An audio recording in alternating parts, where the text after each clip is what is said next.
অনেক বউ স্বামীর কথা শোনে না, বেপর্দা হয়ে ঘরে মাঝে মধ্যে মাথার চুলও বেচা খায়। অনেকে প্রধানমন্ত্রী হবার চাই, এমপি হবার চাই, কিন্তু জান্নাতি হবার চাই না। ধরে কথা কন না কেন? এমপি হওয়ার জন্য কত মানুষের হাত ধরতেছে, কত মানুষক সালাম দিচ্ছে। হায় হায়, আমার এলাকার নেতারা বুঝলেন এখন যা নরম হসে ভাই, কি নরম রে। এ কোরআন বলতেছে, এই শোনেন, এই কোরআনের ঘোষণা কি জানেন? দায়িত্ব পাওয়ার পরে নরম হবে, দায়িত্ব পাওয়ার আগে গরম থাকবে।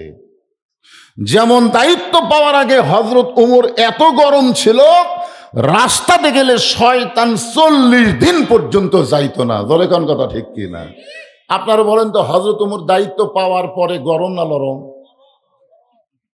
ইসলামের নিয়ম হলো দায়িত্ব পাওয়ার আগে গরম, পাওয়ার পরে হলো নরম। আর আমাদের বাংলাদেশের নিয়ম হলো দায়িত্ব পাওয়ার আগে নরম।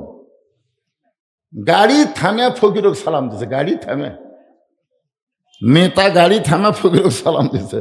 আসসালামু আলাইকুম চাচা, চাচা খালি চারদিকে তাকায়, এরকম তাকায়। নেতা বলে চাচা কি দেখেন? বলে কাক সালাম দিলে? বলে আপনাকে দিলেন। বলে আমি ভিক্ষা করে খাই। কই ভোটের আগে আপনিও যা হামু হাই রে লেতা নরম ভাই। কিন্তু যেই নেতা ভোট পাইয়ে এমপি হবে, মন্ত্রী হবে, ওই নেতা যদি আবাদ পুকুর আসে, ফকির তো দূরের কথা, চামচার অত্যাচারে একটা ভোটার পর্যন্ত নেতার কাছে যাবার পারবে না। ধরে কোন কথা ঠিক কিনা? নেতার আগে থাকবে 100 মোটর সাইকেল, পিছনে থাকবে 100 মোটর সাইকেল। নেতা যখন বসবে চামচারাই ঘিরে ধরবে। একটা গরিব ফকির যাকে মার্কায় ভোট দিছে, ও যদি কাছে যাবার চাই, চামচা ফকির কয় কেবারে আমাকে সালাম দিল, ভোটের আগে আমাকে বুকের মধ্যে টেনে নিল, আর আমি ওর মার্কাত ভোট দিল। ভোটের আগে নেতা নরম, ভোটের পরে নেতা হয়েছে গরম। কিন্তু আল্লাহর কোরআনের সমাজ যখন প্রতিষ্ঠা হবে, তখন নেতা রাস্তাতে গেলে শয়তান 40 দিন যাবে না। কিন্তু দায়িত্ব যখন পাবে, তখন এত নরম হবে, নেতার কোনো চামচা থাকবে না। নেতা একা একা চোরের মতন মানুষের দুঃখ কষ্ট দেখার জন্য ঘুরবে।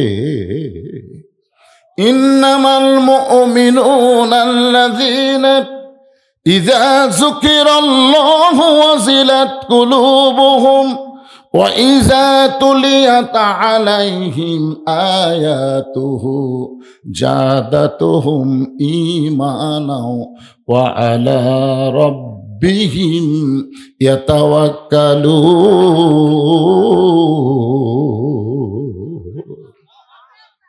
তো নামাজি মনে করবে, প্রথম গেট দেখে মনে করবে এটাই জান্নাত, ঠস করে বসবি। তখন ফেরেশতা কয় আল্লাহ আপনি 70,000 বরণ করার গেট নির্মাণ করছেন, এই প্রথম গেট দেখেই যদি বসে, আর প্রত্যেকটা দরজা যদি একবার করে বসে, ও আসল জান্নাত নিয়ে যেতে তো খুবই কষ্ট হবে। এই জন্য আল্লাহ কয় শোনো, এখন থেকে নামাজি যখন বসবার চাবি মারবা ধাক্কা, এক ধাক্কার দান পরের গেটত যায়, পরের গেটত যদি জান্নাত মনে করে বসবার চায়, আবার এক ধাক্কা মারবা। এইরকম ধাক্কায় ধাক্কায় জান্নাতের দরজায় যখন নিয়ে যাওয়া হবে, সঙ্গে সঙ্গে আল্লাহর পক্ষ থেকে বলা হবে সালাম। সুবহানাল্লাহ বলেন। কে বলতেছে? আল্লাহ বলতেছেন সালামুন আলাইকুম তিবতুম ফাদখুলুহা খালিদিন। সবাই যখন দুনিয়াদারি করেছে, তুমি তখন মুয়াজ্জিনের আযান শোনার সঙ্গে সঙ্গে দুনিয়ার কাজ কামকে হারাম করে দিয়া তুমি আমার ঘর মসজিদের মধ্যে ঢুকেছো ডান পা দিয়া। আল্লাহুম্মা আফতাহলি আবওয়াবা রাহমাতিক দোয়া পড়ে যখন তুমি রুকুর থেকে সেজদায় গেছো, তুমি বান্দা জানো না ওয়াসজুদ ওয়াক্তারিব, তুমি যখন সেজদা দিছো আমি আল্লাহ তখন তোমার নিকটেই ছিলাম। তুমি সেজদার মধ্যে যখন সুবহান রাব্বিয়াল আলা, সুবহান রাব্বিয়াল আলা বলেছো, আমি আল্লাহর কুদরতি চোখের মধ্যে পানি চলে আইছে। ফেরেশতা বলে আল্লাহ আপনার চোখের মধ্যে পানি। আল্লাহ বলে, ফেরেশতারা রে, আমার কোনো বাপ নাই, আমার কোনো মা নাই, আমার কোনো সন্তান নাই, কিন্তু আমার নামাজি বান্দা বান্দিরা ওরা যখন আমাকে সেজদা দেয়, ওদের চাইতে আপন আমি আল্লাহর আর কেউ না। আল্লাহ বলবেন, তোমাদের জন্য শান্তি, জান্নাতের মধ্যে ঢুকো, ফাদখুলুহা খালিদিন। একবার যদি জান্নাতের মধ্যে ঢোকো, আর তোমাদের কোনোদিন জান্নাত থেকে বের করে দেওয়া হবে না। সঙ্গে সঙ্গে নামাজি ব্যক্তি কি বলবে? নামাজি ব্যক্তি কি বলবে শুনবেন?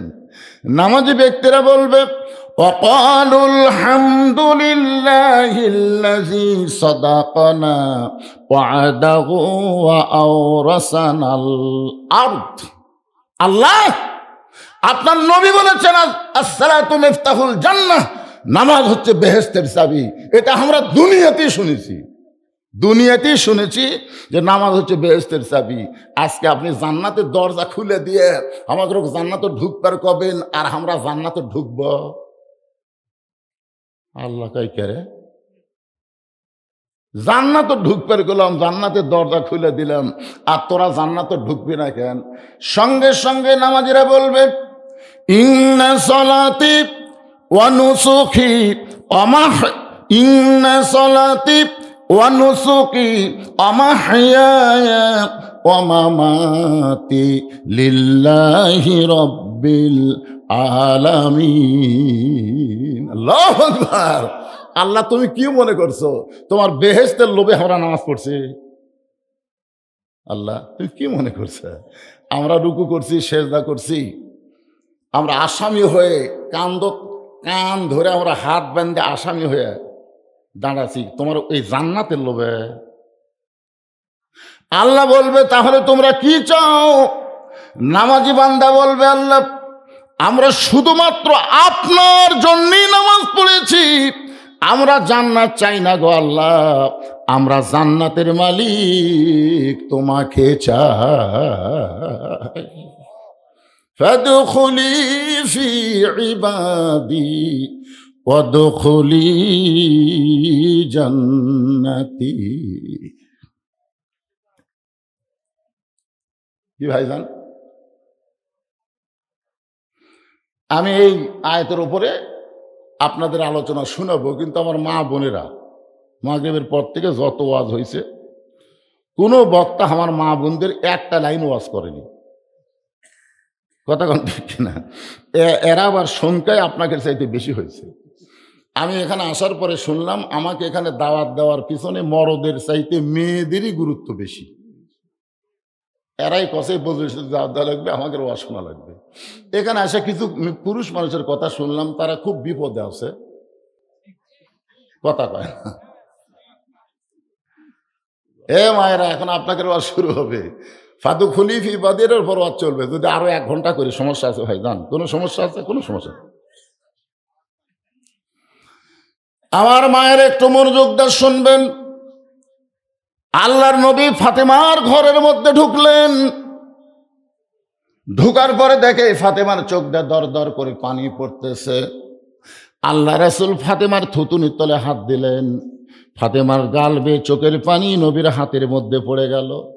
আল্লাহ রাসূল এই মেয়ের চোখের পানিটা নিজের চেহারার মধ্যে মালিশ করে বললেন, মা, তুই বড় কষ্ট আছিস, তুই কি জানিস আল্লাহ তাআলা তোকে শুধুমাত্র পর্দার ভিতরে থাকার কারণে আসমান থেকে একটা ডিগ্রি দিয়েছে, সেই ডিগ্রিটা হলো সাইয়্যিদাতুন নিসায়ে আহলিল জান্নাহ। তুমি ফাতেমা হবে জান্নাতি নারীদের নেত্রী। সঙ্গে সঙ্গে নবীর মেয়ে ফাতেমা চোখের পানি মুছে বলতেছে, বাবা, আমি যত কষ্টের মধ্যেই থাকি না কেন, আল্লাহ যখন আমাকে জান্নাতি নারীদের নেত্রী বানাইছে, আর আমি কোনোদিন এমন কষ্ট মনে অনুভব করব না। শত কষ্টের মধ্যে থাকবো আর মনে করব, বাল তুসিরুনাল হায়াতাদ দুনিয়া ওয়াল আখিরাতু খায়রু ওয়া আবকা। এই আয়াতের বাংলা অর্থ কি? এই আয়াতের বাংলা অর্থ হলো তুচ্ছ সময়ের দুনিয়া। এই দুনিয়া কয় দিনের ভাইজান? দুনিয়ার কয় দিনের? কয় দিনের দুনিয়ায় যত কষ্ট পাই কোনো কষ্টই মনে করব না। এই পর্দা মানার কারণে আল্লাহ আমারে যে ডিগ্রি দিয়েছে এই ডিগ্রি নিয়ে আমি একটু শান্তিতে থাকবার চাই। সঙ্গে সঙ্গে ফাতেমা তাকায় দেখি নবীর চোখ দিয়ে দর দর করে পানি পড়তেছে। ফাতেমা বললেন, বাবা খুশির খবর দেওয়ার পরে আবার আপনার চোখের মধ্যে পানি। রাসূল বলেন, ফাতেমা আল্লাহ তোমাকে জান্নাতি নারীদের নেত্রী বানাইছে, এটা যেমন সত্য, তবে তোমার আগে একজন মেয়েকে আল্লাহ জান্নাত দিবে।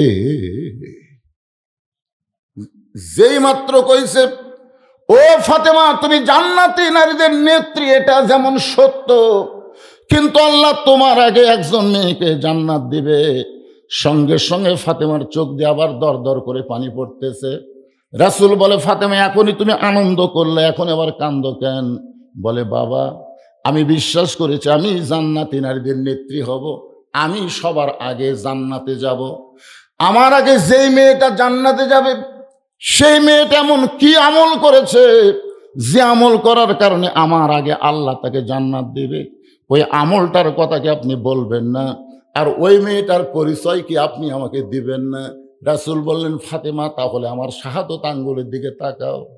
ফাতেমা যখন নবীর শাহাদত আঙ্গুলের দিকে তাকাইছে, নবী বলতেছে, দেখো ওই যে একটা পাহাড় দেখা যায়, ওই পাহাড়ের সামনে ছোট্ট একটা জঙ্গল, ওই জঙ্গলের সামনে একটা ছোট্ট বাড়ি, ওই বাড়িটা হলো একটা কাঠুরিয়ার বাড়ি। ওই কাঠুরার বউ জামিলাকে আল্লাহ তোমার আগে জান্নাত দিবে। আপনারা তো সুবহানাল্লাহ করলেন, ফাতেমা সুবহানাল্লাহ, ফাতেমা সুবহানাল্লাহ করলেন। ফাতেমা মনটা খারাপ করে বলে, বাবা আমি হলাম আসাদুল্লাহিল গালিব, হযরত আলীর স্ত্রী, আমি হইলাম হাসান হোসেনের মা, আমার বাবা হলো বিশ্ব নবী, আমি তার মেয়ে হয়ে জান্নাতি নারীদের নেত্রী হলাম। আর সাধারণ একটা কাঠুরার বউ জামিলা এমন কি এমন আমল করলো যে আমল করার কারণে আমার আগে জান্নাতে যাবে? আল্লাহ রাসূল বললেন, ফাতেমা কোন আমলের কারণে কাঠুরার বউ জামিলা তোমার আগে জান্নাতে যাবে এটা আমি নবী বলতে পারবো না, তোমাকে তদন্ত করে জানতে হবে। আমার মায়েরা যারা পর্দার অন্তর আছেন একটু মনোযোগ দিয়ে শোনেন। সাধারণ একটা কাঠুরের বউ জামিলা এমন কি আমল করলো যে আমল করার কারণে ফাতেমার আগে আল্লাহ তারে জান্নাত দিবে? পরের দিন আসরের নামাজের পরে চুপি চুপি ফাতেমা ওই জামিলার বাড়ির দিকে রওনা দিলেন। মেয়েরা যখন রাস্তা দিয়ে যাবে মেয়েরা কোনো শব্দ করতে পারবে না, কারণ মেয়েদের মুখের কথাও হলো পর্দা। জোরে কোন কথা ঠিক কিনা? আল্লাহ রাসূল বলেছেন মেয়েরা জোরে কোরআন তেলাওয়াত করতে পারবে না। মেয়েরা জোরে কোরআন তেলাওয়াত করতে গেলে যদি পরপুরুষ শুনতে পায় তাহলে কোরআন তেলাওয়াতের সওয়াবের বদলে তার পাপ হবে। এই জন্য এমনভাবে মেয়েরা কোরআন পড়বে নিজের কান পর্যন্ত আসবে, না হয় এমন গোপন জায়গায় তেলাওয়াত করবে পরপুরুষের কানে যেন শব্দটা না যায়। এই জন্য মেয়েরা যখন রাস্তা চলবে তখন চুপি চুপি তাদের চলতে হবে। আসরের নামাজের পরে ফাতেমা চুপি চুপি ওই কাঠুরার বিবি জামিলার ঘরের দরজায় গিয়ে ডাক দে, বলে, ও কাঠুরার বউ জামিলা, আমি নবীর মেয়ে ফাতেমা তোমার সঙ্গে একটু দেখা করবার চাই, মেহেরবানি করে তুমি একটু ঘরের দরজা খুলে দাও। কাঠুরের বাবু জামিলা দরজায় এসে ছোট বাচ্চার মতন কাঁদতেছে। নবীর মেয়ে ফাতেমা বলে, জামিলা কান্দার কারণ কি? বলে, কান্দার কারণ হলো আমার সারা জীবনের সাধনা একটা বারের জন্য নবীর মেয়ে ফাতেমাকে আমি দেখবার চাই, শুধু একটা বারের জন্য নবীর মেয়ে ফাতেমাকে দেখতে চাই। ফাতেমা বললেন, তাহলে কান্দার কারণ কি? দরজা খুললি তো আমার সঙ্গে তোমার দেখা হবে। জামিলা বলতেছে, দরজাই তো খুলতে পারতেছি না, কারণ আমার স্বামী কাঠুরিয়া এখন বাড়িতে নাই, কাঠ বিক্রি করতে গেছে বাজারে, আর স্বামীর হুকুম ছাড়া আমি জামিলা ফাতেমার জন্য দরজা খুলতে বড় ভয় পাই। সঙ্গে সঙ্গে ফাতেমা 1.5 হাত পিছনে আছে। সর্বনাশ, আমার মতো একজন মেয়ে আর সেই মেয়ের জন্য দরজা খুলতে যদি স্বামীর অনুমতি লাগে, তাহলে এই মেয়েটা এমন কি আমল করে, তার বাড়ির মধ্যে না ঢুকলে তো বোঝার উপায় নাই। ফাতেমা বললেন, জামিলা তাহলে আমি এখন কি করব, উপায় বলো। জামিলা বলতেছে, আজকের মতো আপনি ফেরত যান, আগামীকাল বিকেলবেলা যখন আপনি আসবেন, আসা মাত্রই দরজা খুলে দিব, কারণ রাতের বেলা স্বামীর কাছ থেকে আমি অনুমতি নিয়ে রাখবো। আগামীকাল এই সময় আসবেন আর আমি দরজা খুলে দিব। ফাতেমা বলতেছে, জামিলা অবশ্যই আগামীকাল এই সময় আমি আসবো ইনশা। পরের দিন আসরের নামাজের পরে ফাতেমা যখন চুপি চুপি রওনা দেয়, এমন সময় ফাতেমার ছোট ছেলে হোসাইন সামনে দাঁড়ায় বলে, মা গতকাল বিকেল বেলায় বহু আপনাকে খুঁজেছি, ঘরে পাই নাই, আপনি কোথায় গেছিলেন মা, আজকে আবার কোথায় যাবেন? আমি হোসাইন একটু আপনার সঙ্গে যাবার চাই। ফাতেমা চিন্তায় পড়ে গেল, হাসান যদি হইতো তাহলে বুঝান যাইতো, কিন্তু হোসাইন বড় জেদি, এই হোসাইনকে কেমনে বুঝাই? এখন কি করবে? হোসাইনকে সঙ্গে করে ফাতেমা ওই জামিলার বাড়ির দরজায়, হোসাইন দরজার কাছে দাঁড়িয়ে বলতেছে, মা গতকালও আপনি আইছিলেন, আজকেও আইছেন এই সামান্য একটা ভাঙ্গা ঝুপড়ি বাড়ির দরজায়। আমার মা গতকালও আইছে, আজকে কেন আইলো? এই বাড়িতে এমন কি আছে মা, এই বাড়িতে এমন কি আছে? এমন সময় ফাতেমা দরজায় গিয়ে বলতেছে, জামিলা তুমি কি দরজা খুলবা না? জামিলা বলতেছে, 1-8 ঘন্টা হলে দাঁড়িয়ে আছি, আপনি আসা মাত্রই দরজা খুলে দিব। ফাতেমা বলতেছে, তাহলে দরজা খুলে দাও। জামিলা বলতেছে, কে যেন আপনাকে মা মা বলে ডাকতেছে, ওই বাচ্চাকে নিয়ে যদি ঢুকতে চান তাহলে আজকের মতো ফেরত যান, কারণ আমার স্বামী শুধু আপনার ব্যাপারে দরজা খোলার অনুমতি দিয়েছে। আপনি একটা বাচ্চা নিয়ে আসবেন, ওই বাচ্চা সহ ঢোকার কোনো অনুমতি পাই নাই। যদি বাচ্চাকে বাহিরে রেখে আপনি একলা ঢোকেন তাহলে আমি দরজা খুলব, কিন্তু বাচ্চা সহ যদি ঢুকতে চান তাহলে আজকের মতো আপনাকে ফেরত যাওয়া লাগবে। সঙ্গে সঙ্গে হোসাইন ওই দরজায় গিয়ে জোরে একটা ঘুষি মেরে বলতেছে, এই খারাপ মেয়ে, এই খারাপ মেয়ে, আমার মা ফাতেমা তোমার দরজায়, আর আমি হোসাইন সঙ্গে থাকার কারণে তুমি দরজা খুললা না, তোমার চাইতে খারাপ মেয়ে এই দুনিয়াতে আর কেউ নাই। এমন সময় ফাতেমা দৌড়ে গিয়ে হোসাইনকে বুকের মধ্যে নিয়ে কপালে একটা চুমু দিয়ে বলতেছে, বাবা তুমি যেই মেয়েটাকে খারাপ বলতেছো, তোমার নানা বলেছে ওই মেয়েটা তোমার মায়ের আগে জান্নাতে যাবে। সঙ্গে সঙ্গে হোসেন বলে, মা আমার নানা যদি এই কথা বলে থাকে যে এই মেয়েটা আমার মায়ের আগে জান্নাতে যাবে, তাহলে অযথা ঘুরা লাভ নাই, জায়গা মতো যাইতে হবে। ধরে কারণ সুবহানাল্লাহ, অযথা ঘুরা লাভ, জায়গা মতো যাইতে হবে। আপনারা বলেন তো, গোটা পৃথিবীর ভিতরে সবচাইতে দামি জায়গার নাম কি? অযথা ঘুরে লাভ নাই, জায়গা মতো যাওয়া লাগবে। আপনাদের পরীক্ষার জন্য না, জানার জন্য বলতেছি, গোটা পৃথিবীর মধ্যে সবচাইতে দামি জায়গার নাম কি? মসজিদ।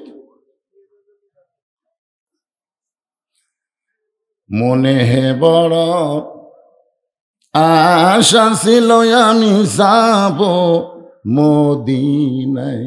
সবাই বলেন, মনে হে বড় আশা ছিল আমি যাব মদিনায়। এই গানটা 1968 সালে প্রথম আব্দুল আলিম যখন দিনাজপুর জেলা স্কুল ময়দানে গাইছে, তখন অনেক আলেম বলেছে, আলিম ভাই আপনি মূর্খ মানুষ, তাই ভুল বলতেছেন। আব্দুল আলিম বললেন, তাহলে শুদ্ধটা কি? আলেমরা বলতেছে, আপনি বলেন, মনে বড় আশা ছিল যাব মক্কা মদিনায়। আপনি মক্কারে বাদ দিয়ে শুধু মদিনার কথা বলেন। আব্দুল আলিম বলতেছে, রে আলেমেরা শোনো, আল্লাহ কোরআনে বলেছেন, কুল হে রাসূল আপনি বলেন, ইন কুনতুম তুহিব্বুনাল্লাহ ফাত্তাবিউনি ইউহিব্বুকুমুল্লাহ। কেউ যদি আমি আল্লাহকে পাওয়ার চাই, নবী বিনে আল্লাহ পাওয়ার কোনো উপায় নাই।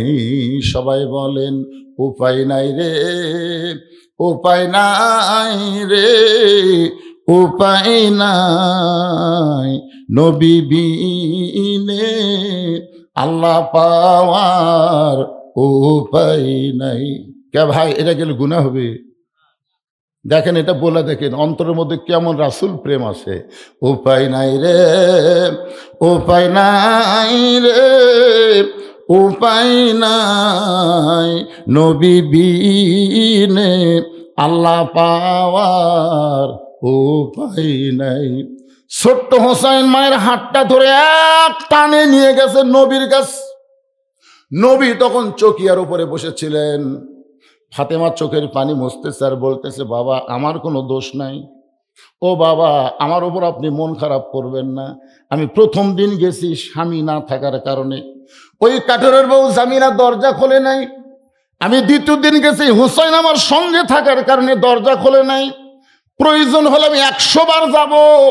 কোন আমলের কারণে কাঠেরের বউ জামিলা আমার আগে জান্নাতে যাবে আমি এটা জানবো বাবা, কিন্তু এই হুসাইন আমার সর্বনাশ করছে। এ আমার হাতটা ধরে আপনার কাছে নিয়ে আইছে বাবা, আমি ফাতেমার কোনো দোষ নাই। এমন সময় হোসেন মায়ের হাতটা ছাইড়া দিয়ে এক দৌড়ে গিয়া নানার হাতটা ধরে বলে, নানা, আমার যে মাকে একটা কাঠুরের বউ জামিলার বাড়ির দরজাত পাঠাইছেন, আপনি কি আমার মারে চেনেন? সুবহানাল্লাহ না কেন? আমার যে মাকে আপনি একটা কাঠুরার বউ জামিলার দরজাত পাঠাইছেন, আপনি কি আমার মারে চেনেন? ও নানা, আপনার মা জান্নাত পাবে কি পাবে না সেই কথা আপনি বলেছেন বারবার, কিন্তু আমার মা শুধু জান্নাত পাবে না, জান্নাতি নারীদের নেত্রী হবে। নানা গো, 6 বছর বয়সে মা হারাইছেন, মায়ের কথা হয়তো আপনি ভুলে গেছেন, কিন্তু নানা শোনেন, প্রত্যেকটা সন্তান পৃথিবীতে তার মাকে সবচাইতে বেশি ভালোবাসে। আমার মা কেন জামিলার দরজায় যাবে? প্রয়োজন হলে জামিলা আমার মায়ের দরজায় আসবে। সুবহানাল্লাহ না কেন? প্রত্যেকটা ছেলেরা মাকে বেশি ভালোবাসে না কম ভালোবাসে? খুবই ভালোবাসে, কিন্তু শাশুড়ি হওয়ার পর এই ভালোবাসাটা ভেজাল হয়। দেখবেন শাশুড়ির বউ আর শাশুড়ি বসে আছে, এখন ছেলে বলতেছে, আম্মা আম্মা আমি আবাদ পুকুর যাচ্ছি, আপনি ডাব খাবেন না গ্লুকোজ খাবেন? বউ বলতেছে, আমার মাও দুটাই খায়, দুটাই খায়। ওই এখন বলতেছে, আজকে আম্মার জন্য ডাবও আনবো গ্লুকোজ আনবো। কি ডাব গ্লুকোজ আনার জন্য ব্যাগলে যখন বের হচ্ছে, দরজাত মা খাড়া হয়ে আছে, দরজাত মা খাড়া হয়ে আছে। ওই মায়ের দিকে একবারও তাকায়নি। ওই মাটির দিকে টাকা যখন যাচ্ছে, মা বলতেছে, বাবা গত সপ্তাহে 10 টাকার পান কিনে দিছিস বাজান, আমার পানও নাই সুপারিও নেই, আজকে একটু 10 টাকার পান সুপারি আনিস বাবা। ছেলে বলতেছে, এই জন্যই তো তাকাই না, এই জন্যই তো খালি খাই খাই করো, খালি খাই খাই। ওই শাশুড়ির জন্য ডাব কিনবি গ্লুকোজ কিনবি ওই জায়গার কথা নাই, আর মায়ের জন্য 10 টাকার পান কিনতে ওর কলজাত বেজা যায়। এইরকম পাটা মার্কা বেটা আছে না নাই? কথা কন না কেন? আছে না নাই? আল্লাহ রাসূল বলেছেন, মায়ের পায়ের তলে সন্তানের জান্নাত। কি বলবো প্রসবের কথা, মা বিনে সেই ব্যথা কেউ তো বুঝিবে না।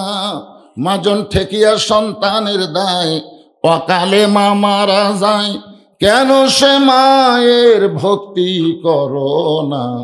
এমন দরদি ভবে কেউ হবে না আমার মা গো। 18 সালে যখন আমার বাবা মারা গেল, 18 সালে, আমরা 4 ভাই, আমাদের কোনো বোন নাই। তখন মা এসে আমাদেরকে বলল, বাবা তোদের বাপ মারা গেছে তো কি হচ্ছে, আমি তো মা আছি, আমি তো মা আছি। বিশ্বাস করেন, বাবার শোক আমরা অল্প দিনের মধ্যে কাটালাম, কারণ আমাদের তো মা আছে। প্রতিদিন মায়ের কাছে যাইতাম, মা কপালে চুমা খাইতো, কত আদর করত। কিন্তু 23 সালের ডিসেম্বরের 25 তারিখে যখন মা জননী মারা গেল, আমার মসজিদের পাশে বাপ মা 2 জন শুয়ে আছে। আমি ওয়াজ করতে আসার সময় একবার সালাম দেই, যত রাত্রি বাড়িতে যাই বাপ মার কবরের দিকে তাকা একবার সালাম দেই, আর নিজের বুকে হাত দিয়ে বলি, যার বাপ নাই, যার মা নাই, এই দুনিয়াতে তার আপন বলতে কেউ নাই। আল্লাহর বান্দার একটু মনোযোগ দিয়ে শুনবে। হোসেন বলতেছে, না না, 6 বছর বয়সে আপনি মা হারাইছেন। আপনি হয়তো মায়ের কথা ভুলে গেছেন। আমার মা কাঠুরার বউ জামিলার দরজায় যাবে কেন? প্রয়োজন হলে কাঠুরার বউ আমার মায়ের কাছে আসবে।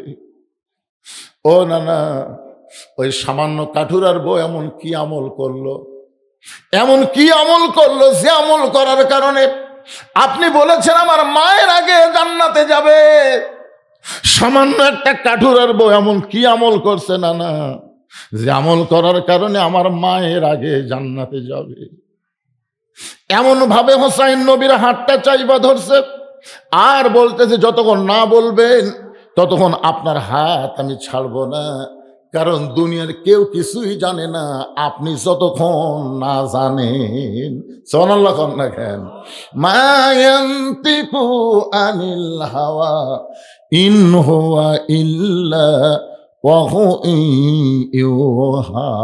এ কথা কার? তাহলে আল্লাহর নবী না জানলে দুনিয়ার কেউ জানে না। আপনি বলতে পারবেন কোন আমলের কারণে সামান্য একটা কাঠুরার বউ আমার মায়ের আগে জান্নাতে যাবে? এটা আপনি না বলে আমার মাকে কেন কাঠুরার বউয়ের জামিলার দরজায় পাঠাইলেন? সঙ্গে সঙ্গে আল্লাহর নবী চোখের মধ্যে পানি নিয়ে বললেন, আলী, আলী রে। সঙ্গে সঙ্গে হযরত আলী এসে বলে, লব্বাইক ইয়া রাসূলুল্লাহ, হুজুর আমারে ডাকলেন কেন? নবী বলতেছে, আলী রে, তোমার হোসেন যেইভাবে আমার হাতটা ধরেছে ততক্ষণ পর্যন্ত হাতটা ছাড়বে না যতক্ষণ আমি না বলবো জামিলা ফাতেমার আগে কেমনে জান্নাতে যাবে। আলী, একদিন তোমাকে নিষেধ করেছিলাম, কিন্তু আজকে তোমার বেটা আমার হাতটা চাইপা ধরার কারণে আজকে তোমাকে আমি বলার হুকুম দিয়া দিলাম। আনা মাদিনাতুল ইলমি ওয়া আলিও বাবুহা।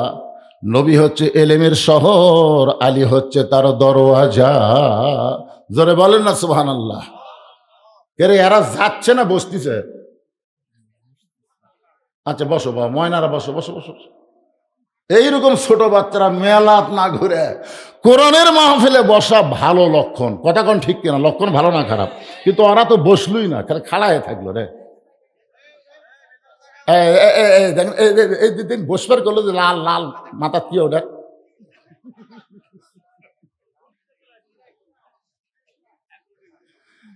আসলে শোনেন, এগুলা দোষ কিন্তু বাচ্চা কেড়ে না, এই বাচ্চাদের কোনোই দোষ নাই। এরা যখন মায়ের পেটে আসছিল, মা তখন পেট দিয়া গোটা সিলমাদার ঘুরিছে, বুঝলেন? ওরা পেটের মধ্যেই ঘরণে ব্যারাম পাচ্ছে। ওরা কোনো এক জায়গায় বেশিক্ষণ ধৈর্য ধরে বসে থাকতে পারবি না, এদিকে ঘরণি শুরু হতে পেটর থেকে। এই জন্য একজন নেপোলিয়ান বলেছে, নেপোলিয়ান খ্রিস্টান বলেছে, তোমরা একটা ভালো যদি সন্তান চাও, ভালো একটা মায়ের দরকার। ধরে কোন কিসের দরকার? ভালো মায়ের দরকার। ভালো মায়ের সন্তানেরা কোরআনের মাহফিল বাদ দিয়ে মেলাত ঘুরবে না। ভালো মায়ের সন্তানেরা, যাদের মা ভালো, তাদের সন্তানগুলোকে আল্লাহ তাআলা আজকে জান্নাতের বাগানে কবুল করলো। জোরে কোন আমিন। এখনো যারা বাইরে ঘুরতেছে, মাও যদি ভালো বানাবার চাও তাড়াতাড়ি ঢোকো, ময়নারা তাড়াতাড়ি ঢোকো। এই ঢুকিস তোরা, পোলা লিবু না, পোলা লিবু না, তোরা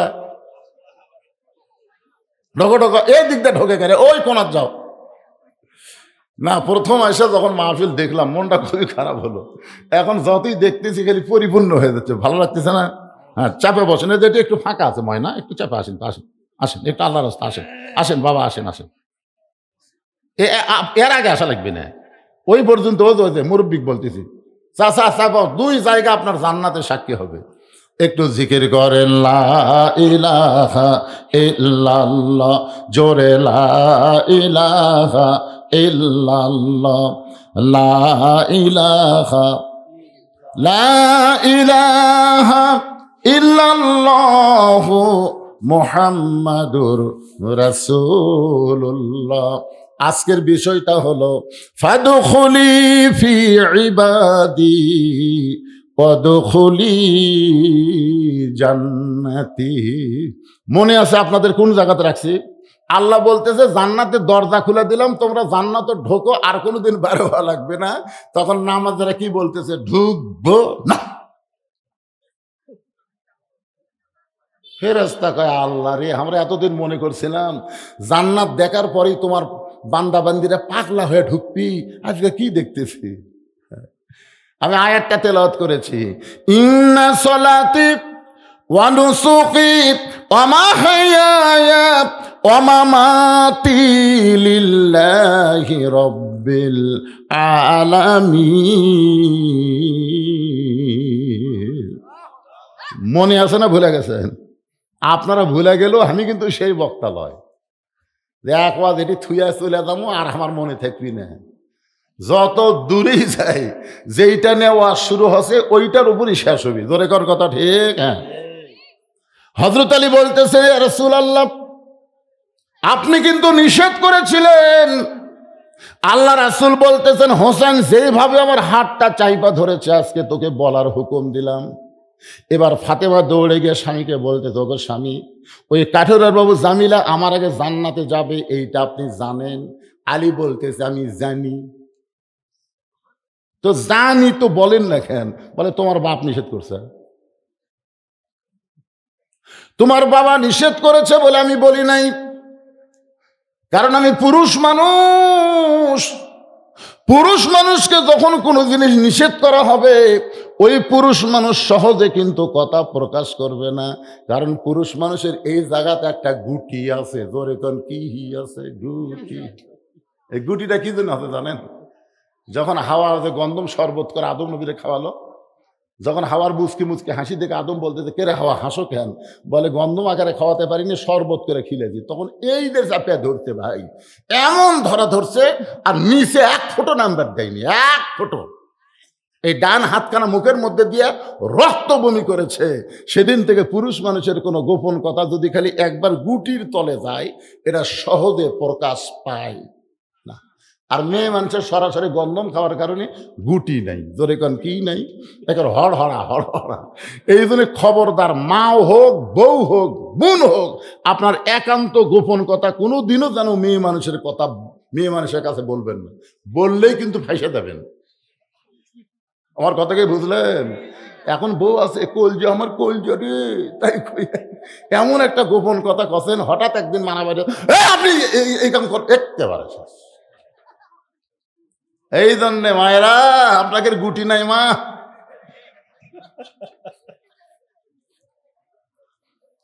হযরত আলী বলতেছেন, তোমার বাবা নিষেধ করছে বলে আমি তোমাকে বলি নাই, আজকে যখন বলার হুকুম দিল তাহলে বলতেছি, তুমি শোনো। ফাতেমা বলতেছে, আমি শুনতে চাই।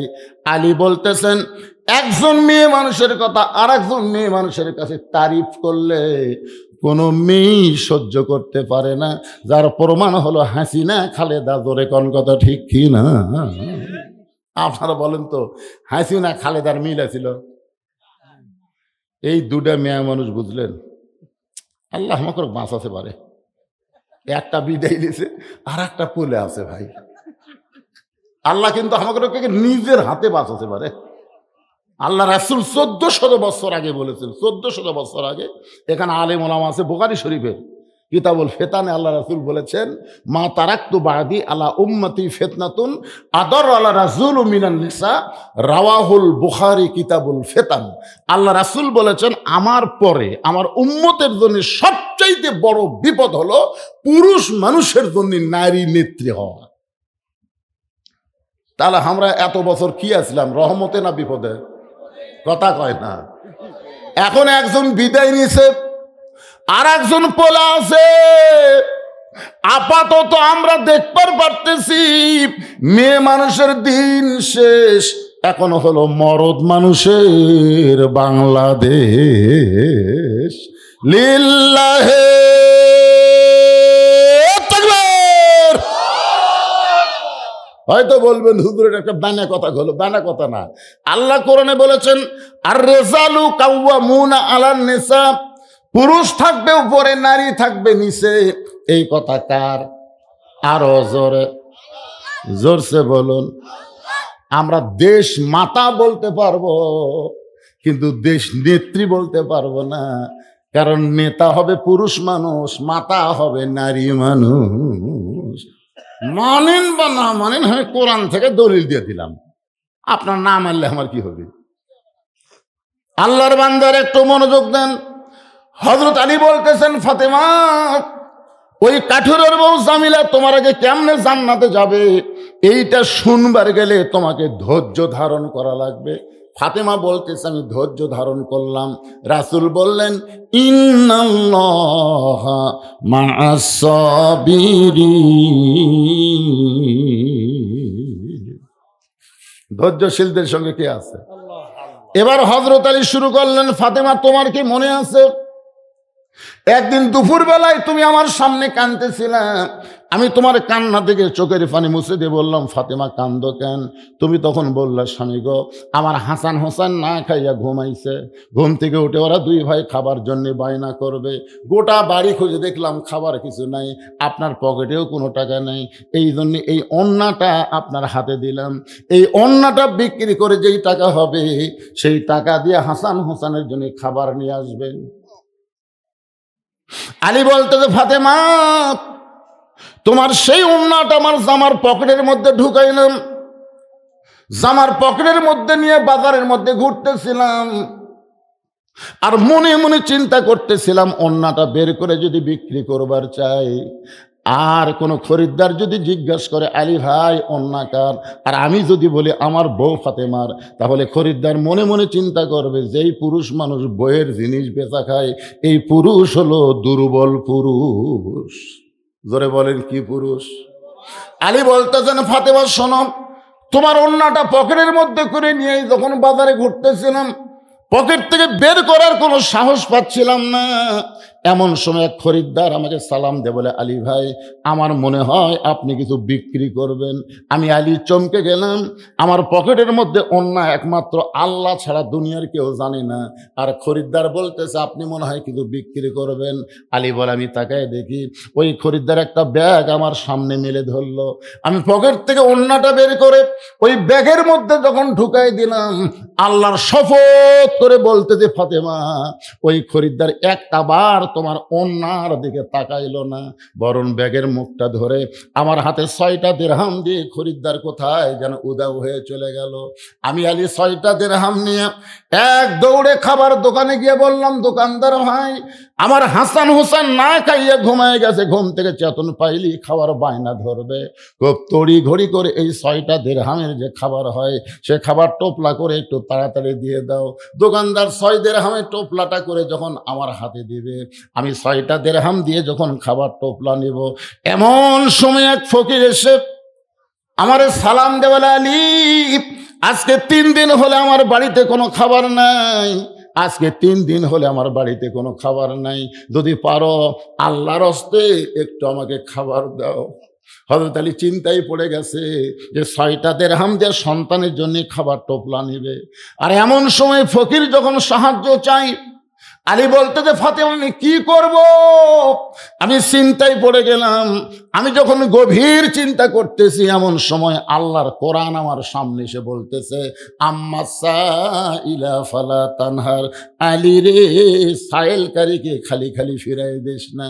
আমি আলী তখন 6টা দিরহামের একটা দিরহাম ফকিরকে দিবার চাইলাম, আর 5টা দিরহাম দিয়ে খাবার টোপলা নিব, এই মনে করে ফকিরকে যখন একটা দিরহাম দিবার চাই, এমন সময় কোরআন বলতেছে, ওমা তুনফিকু মিন শাইইন ফি সাবিলিল্লাহি ওয়াফা ইলাইকুম ওয়া আনতুম লা তুজলামুন। আলী রে ফকিরকে তুমি যদি একটা দিরহাম দাও আল্লাহ তোমাকে 10টা দিরহাম ফেরত দিবে, তুমি যদি 2টা দিরহাম দাও আল্লাহ তোমাকে 20টা দিবে, তুমি যদি 6টা দিরহাম ফকিরকে দিয়ে দাও আলী আল্লাহ কোরআনে ওয়াদা করেছে তোমাকে 60টা দিরহাম দিয়া দিবে।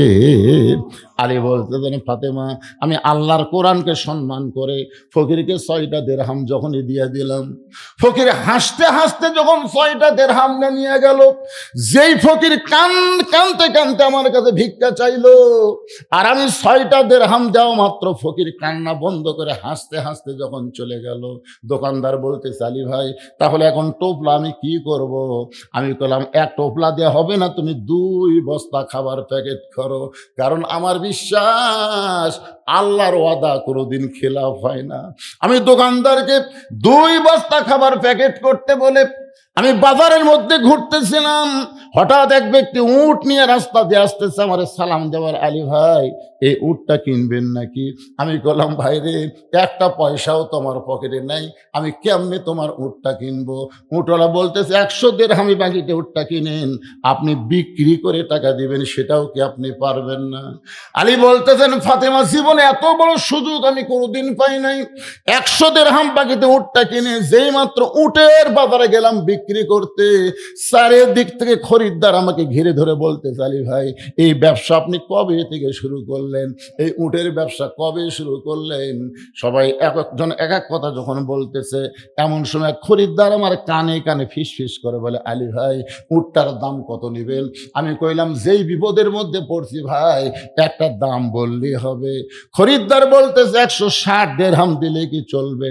আলী বলতেছে ফাতেমা 160 দিরহামে উটটা বিক্রি করে 100 দিরহাম উটওয়ালাকে ফেরত দিয়ে বাকি 60টা দিরহাম নিয়ে আমি দোকানদারের কাছে গিয়ে বললাম, ভাই খবর কি? বলে আপনার কথা মতো 2 বস্তা প্যাকেট করেছি, কত দাম হবে? বলে 60টা দিরহাম দিলেই চলবে। আমি 60টা দিরহাম দিয়ে 2 বস্তা কান্দে নিয়ে যখন বাড়ির দিকে রওনা দিলাম, ফাতেমা তোমার কি মনে আছে? তোমার কি মনে আছে? আমি বাড়ির দরজায় যেই মাত্র গেলাম, দরজায় সালাম দিলাম, আসসালামু আলাইকুম ইয়া আহলাল বাইত। তুমি ঘরের ভিতর থেকে বলতেছো ওয়ালাইকুম আসসালাম, দরজা খোলা গেল না। আমি আলী বললাম ফাতেমা দরজা খুলে দাও। তুমি তখন বললা অন্য বিক্রির করার টাকা দিয়ে বড় জোরে 1 টোপলা খাবার হবে, 2 বস্তা খাবার কোথায় পাইলেন? এটা যতক্ষণ না বলবেন ততক্ষণ পর্যন্ত আমি দরজা খুলবো না। আলী বলতেছেন ফাতেমা 2টা বস্তা কান্দে নিয়ে আমি বড় কষ্টে আছি রে, মেহেরবানি করে দরজা খুলে দাও, দরজা খুললেই আমি বলবো। তুমি বললেন আগে বলেন তারপরে দরজা খুলবো। অন্য বিক্রি করার টাকা দিয়ে বড় জোরে 1 টোপলা খাবার হবে, 2 বস্তা খাবার কোথায় পাইলেন? আমি 10 বার তোমাকে বলেছি দরজা খোলো তারপরে বলবো, তুমিও 10 বার আমাকে বলেছো আগে বলেন তারপরে দরজা খুলবো। এমন সময় আল্লাহর কোরআন আমার সামনে এসে বলতেছে, আর রিজালু কাওয়ামুনা আলান নিসা, পুরুষ থাকবে উপরে, নারী থাকবে নিচে। খবরদার আলী, যতক্ষণ ফাতেমা দরজা খুলবে না ততক্ষণ বস্তার খবর তুই বলবি না। আমি আল্লাহর কোরআনকে সম্মান দিয়ে দরজায় অপেক্ষা না করে আল্লাহর নবীর দরবারে গেলাম তোমার বিরুদ্ধে নালিশ করার জন্য। আমি নবীর দরবারে গিয়ে দেখি নবী চকিয়ার উপর বসে আছে। আমাকে দেখার সঙ্গে সঙ্গে নবী দৌড়ে এসে সর্বপ্রথম আমার কপালে একটা চুমা দিয়া আমার কাছ থেকে আল্লাহর নবী 2টা বস্তা নিজেই নামায় নিলেন।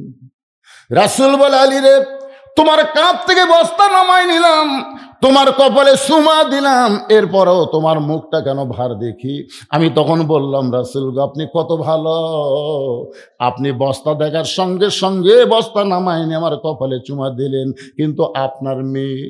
আল্লাহ নবী বললেন, আমার মেয়ে কি করেছে? বলে বারবার বলেছি দরজা খুলে দাও, কিন্তু বারবার বলেছে বস্তার মধ্যে কেমনে হইল একটু আগে বলেন তারপরে খুলবো। আল্লাহ নবী মুস্কি হাসিতে বললেন, আলী রে, ফাতেমা যদি দরজা খুলতো তাহলে বলো তো তুমি কি আমার কাছে আসতে? আলী বলতে তো হুজুর আপনার মেয়ে যদি দরজা খুলতো তাহলে খামাকা কষ্ট করে আপনার কাছে আসবো কেন? রাসূল বলে, আলী রে, আমার মেয়ে ইচ্ছা করেই দরজা খোলে নাই, আমার মেয়ে ফাতেমা ইচ্ছা করেই দরজা খোলে নাই। আলী বলতেছে, রাসূলুল্লাহ আপনার মেয়ে ইচ্ছা করে দরজা না খোলার কারণ কি? আল্লাহর নবী বললেন, মাত্র 4টা কারণ। জোরে বলেন কয় কারণ? আলী বলতে তো হুজুর কি সে 4টা কারণ? রাসূল বললেন, আলী তুমি কি বলতে পারবা ফাতেমার ওড়না কে কিনেছে? আলী বলতেছে, ইয়া রাসূলুল্লাহ আমি জানি না। আল্লাহ নবী বলে, আলী কোন ফকির তোমার কাছে ভিক্ষা নিয়েছে? আলী বলতেছে, ইয়া রাসূলুল্লাহ আমি জানি না। আল্লাহ নবী বলেন, আলী রে, কে তোমার কাছে উট বিক্রি করলো তুমি কি বলতে পারো? আলী বলতেছে, ইয়া রাসূলুল্লাহ আমি জানি না। আল্লাহ নবী, আলী রে, কে খরিদ্দার হয়ে তোমার কাছ থেকে উটটা কিনলো তুমি কি বলতে পারো? আলী বলতেছে, ইয়া রাসূলুল্লাহ আমি জানি না। আল্লাহ নবী বললেন, আলী তুমি কি জানবার চাও? আলী বলতেছে, 1000 বার কোটি বার জানতে চাই। রাসূল বললেন, তাহলে বসো, এই 4টা কারণ আমি নবী তোমাকে শোনাই। জোরে কান সুবহানাল্লাহ। হযরত আলী বসে গেছে, আল্লাহ নবী কে ওন্না কিনলো, কে ভিক্ষা নিল, কে উট বিক্রি করলো, কে আবার খরিদ্দার হয়ে উটটা কিনলো, এটা নবী বলবেন, আলী শুনবেন। এই জায়গাটা আমি রেখে দিয়ে আমি চলে গেলাম আবার ফাদখুলি ফি ইবাদি ওয়াদখুলি জান্নাতি। আপনার বলেন তো মেয়ে মানুষের উঠবি? উঠবি রে, কি আগে জান্নাত জামিলা কি আমল করছে, খালি ধান্দাত আছে কিন্তু, ঠিক কিনা বলেন? এরা খুব আশা করে আমার দাওয়াত দিছে ভাই, এই জন্য এক টানা ওদের কিছু ওয়াজ শোনাই দিলাম। এখন আপনাদের ওয়াজ শোনানোর জন্য আমি আবার ফেরত চলে আসলাম। খুব খেয়াল করেন, মনে আছে আপনাদের? মনে আছে নামাজি ব্যক্তিরা কি বলবে? وقالوا الحمد لله الذي صدقنا وعده وأورثنا الأرض نتبوأ من الجنة حيث نشاء فنعم أجر العاملين। এরা আল্লাহর কোরআনের তেলাওয়াত শুনলে ঈমান বাড়ে না কমে? আলহামদুলিল্লাহ। তো ঈমান বাড়ার লক্ষণ কি? শয়তানকে কাছে লেওয়া না তাড়ান। শয়তানকে তাড়ানোর এক নম্বর মূল মন্ত্র হচ্ছে আল্লাহু আকবার। আল্লাহ নিজেই নবীকে বলেছেন অরব্বাকা ফাকাব্বির, আমি আল্লাহর নবী তাকবীর দেন। নবীকে আল্লাহ তাকবীর দেওয়ার অর্ডার করছে, আর নবীর উম্মত হয়ে কোরআনের আয়াত শুনে মেন মেনে লেবে। কি মনে করতেছেন এখন কি সিলমাদারে মানুষ কম আছে? 61টা বারে এখনো চিল্লাই রে, এখনো চিল্লাই। আয় আয় রে, ময়নারা জায়গা করছেন, ছোট মানুষ হবে বেশি। একটা 60 তাকবীর দেন তো। লিল্লাহে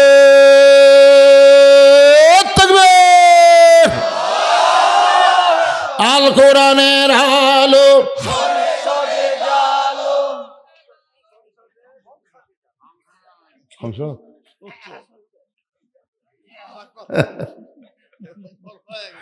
মাশাআল্লাহ। আমি চিন্তা করতেছি এই দলের লোক আছে না নাই,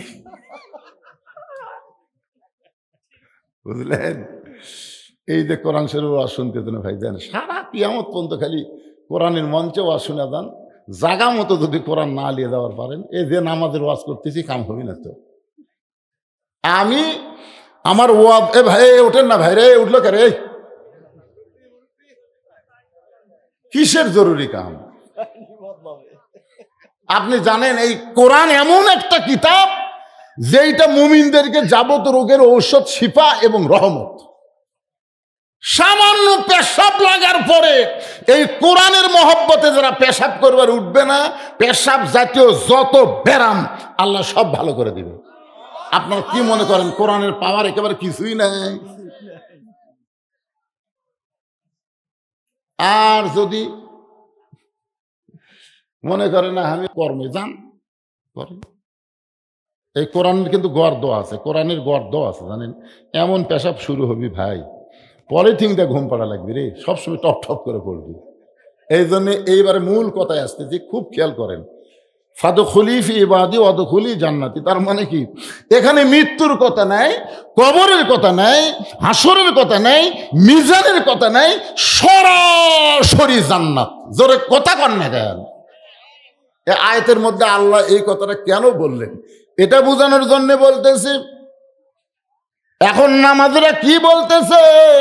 ওয়াকালুল হামদুলিল্লাহিল্লাযী সাদাকানা ওয়া'দাহু ওয়া আওরাসানাল আরদ। দুনিয়াতে আপনার নবী বলেছেন আসসালাতু মিফতাহুল জান্নাহ, নামাজ হচ্ছে বেহেশতের চাবি। এখন বলেন তো নামাজ যে বেহেশতের চাবি, এটা কয় ওয়াক্ত নামাজের? কিন্তু যারা জুম্মা মারতেছে খালি জুম্মা,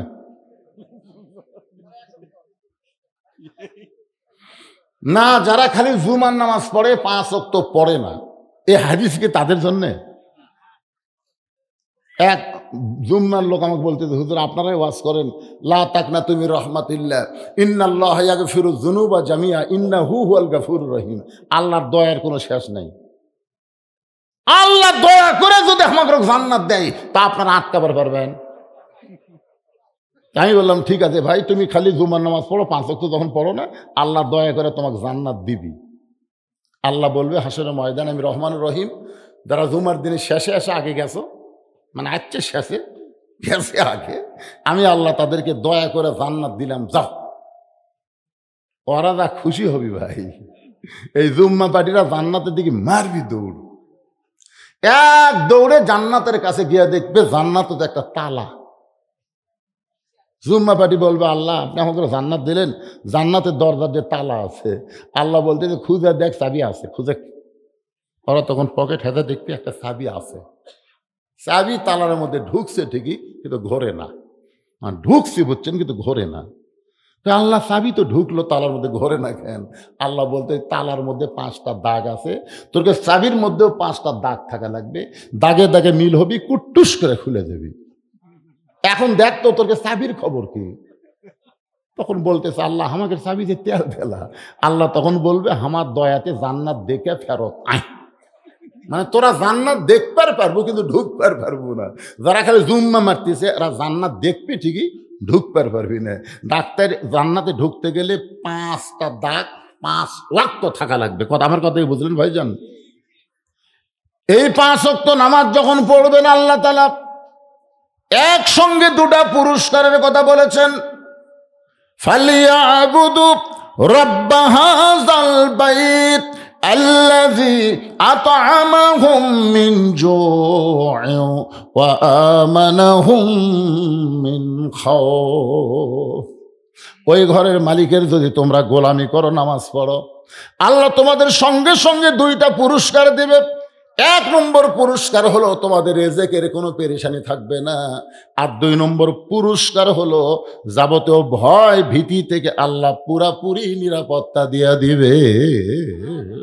সুবহানাল্লাহ, জোরে বলেন। এখন আসেন, এতক্ষণ ধরে যে নামাজের ওয়াজ আমি করতেছি, যে নামাজ নিয়ে কবরে গেলে কোনো উত্তর দেওয়া লাগবে না, বিনা হিসাবে আল্লাহ জান্নাত দিয়ে দিবে, এই নামাজ পড়ার কথা কোরআনের কোনো জায়গায় নাই। এই গোটা কোরআন শরীফ খুঁজে দেখেন, একটা জায়গাও আল্লাহ নামাজ পড়ার কথা বলে নাই। যত জায়গা, প্রত্যেকটা জায়গায় আল্লাহ বলেছেন আকিমুস সালাত, নামাজ কি করো? কায়েম করো, প্রতিষ্ঠা করো। একটু মনোযোগ দিয়ে শোনেন, আল্লাহ নবী কিন্তু নবুয়তের 10ম বৎসরে লাইলাতুল মেরাজে 5 ওয়াক্ত নামাজ পড়ছে। ধরে কোন কয়েকত? নবুয়তের কত বছর? 10ম বৎসরে 5 ওয়াক্ত নামাজ পড়ছে। নামাজ পাওয়ার পরেও নবী কিন্তু 3 বছর মক্কায় ছিলেন। 5 ওয়াক্ত নামাজ পাওয়ার পরেও নবী কয় বছর মক্কা ছিলেন? 3 বছর মক্কায় ছিলেন। একদিন গভীর রাত্রে নবী আল্লাহকে বলতেছে, আল্লাহ আপনি যত জায়গায় নামাজের কথা বলেছেন, প্রত্যেক জায়গায় নামাজ কায়েমের কথা বলেছেন, কিন্তু বর্তমানে মক্কায় যে পরিবেশ চলতেছে, আমরা তো নামাজ কায়েম করবার পারতেছি না। আমরা চোরের মতন চুপি চুপি নামাজ পড়ি। বাপ নামাজ পড়ে, বেটা পড়ে না, দাদা পড়ে, লাদি পড়ে না, স্ত্রী পড়ে, স্বামী পড়ে না, এইরকম আমরা নামাজ পড়তেছি। নামাজ তো মক্কাতে কায়েম হচ্ছে না। আল্লাহ তখন বলেন, হাবিব মক্কাতে বর্তমানে যে পরিবেশ চলতেছে, এই পরিবেশে আপনি হলেন ইমাম আর আবু জেহেল হচ্ছে নেতা। যেই পরিবেশে ভালো মানুষ ইমাম হবে, জালেমরা নেতা হবে, ওই পরিবেশে নামাজ কায়েম হবে না। একজন ঠিক করলো, বাদ বাকি কথা কন না কেন? আপনার বুঝবার পারেন নাই? যেই পরিবেশে ভালো মানুষ ইমাম হবে আর খারাপ মানুষ নেতা হবে, ওই পরিবেশে নামাজ কায়েম হবে না। নামাজ কায়েম করতে গেলে যিনি ইমাম হবে তাকেই নেতা হওয়া লাগবে। বর্তমানে আমাদের বাংলাদেশের অবস্থা কি?